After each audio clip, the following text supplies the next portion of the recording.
تصدق إن كل شجرة شفتها في حياتك تقريبا ميتة؟ مش ميتة مجازا، ميتة حرفيا. الجزء الحي فيها أرفع من ورقة، ومع كده بتسحب مية بقوة، لو إنسان اتعرض ليها يموت في لحظتها، وتبني جسمها من الهواء، وتكسر صخور بحمض. إزاي كائن ميت يعمل كل ده؟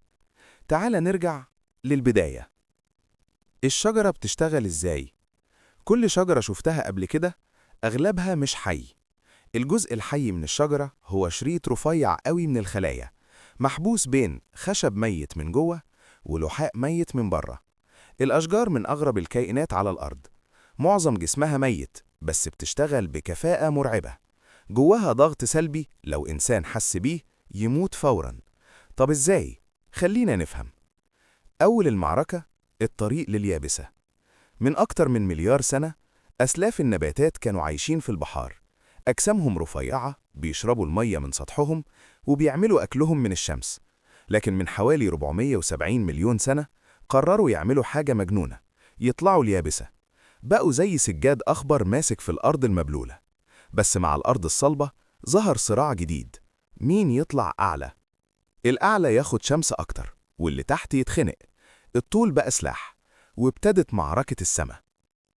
الحل العبقري، الجنين. النباتات كانت معمولة من سليلوز، حلو للشكل بس ضعيف. على مدار ملايين السنين بعض النباتات اخترعت مادة غيرت كل حاجة. الجنين، مادة صلبة مقاومة للمية، قوية جدا وصعب تتحلل، زي خرسانة في عالم كله جيلي. الجنين ربط الخلايا ببعض وخلى النبات يقف ويطول. وبعد شوية بعض النباتات زودتها زيادة، لحد ما من حوالي 385 مليون سنة ظهر اختراع خرافي، الخشب. وهنا ظهرت أول الأشجار. الأشجار تكبر والمشكلة تكبر. الأشجار بقت أطول كائنات حية، 20 متر وبعدين أكتر. بس الطول ده جاب مصيبة، المية تطلع لفوق إزاي والسكر ينزل لتحت إزاي؟ على مستوى الخلية، الكام متر دول زي واحد شغال في بريطانيا وأكله في مصر وشربه في أمريكا. حزام الموت، قلب الشجرة. لو قطعنا الشجرة نصين هنلاقي طبقة رفيعة جدا اسمها الكامبيوم. دي مصنع الشجرة الحقيقي، بتنتج خلايا للداخل وللخارج. اللي للداخل الزايلم، خلايا بتدخل في سير موت منظم، تفرز الجنين لحد ما تبقى صلبة، تفضي نفسها وبعدين تموت وتتحول لأنبوبة. سنة ورا سنة، جثث فوق جثث، تعمل حلقات الخشب.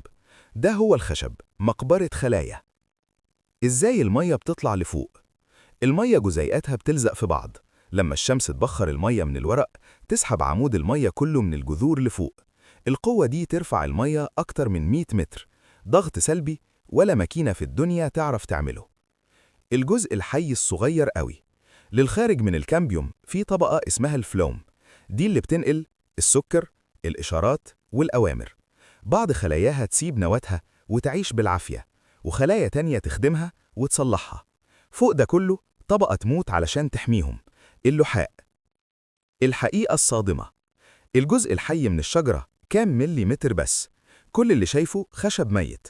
وعشان كده جرح بسيط في اللحاء ممكن يقتل الشجرة. بس في نفس الوقت النظام ده مخلي الأشجار شبه خالدة، هي مش بتشيخ زينا، اللي بيقتلها هو الظروف حواليها. وعشان كده لسه في أشجار عمرها 5000 سنة اتزرعت وأهرامات مصر بتتبني. الأرض، الأشجار مش نوع واحد، دي فكرة عبقرية في الحياة، كسبت معركة السماء واحتلت الكوكب. النهاردة في حوالي 3 تريليون شجرة على الأرض، بس الغابات بتختفي والوقت بيجري. لو حابب تدعمنا اعمل لنا لايك وشير وسيب تعليق واحد بس.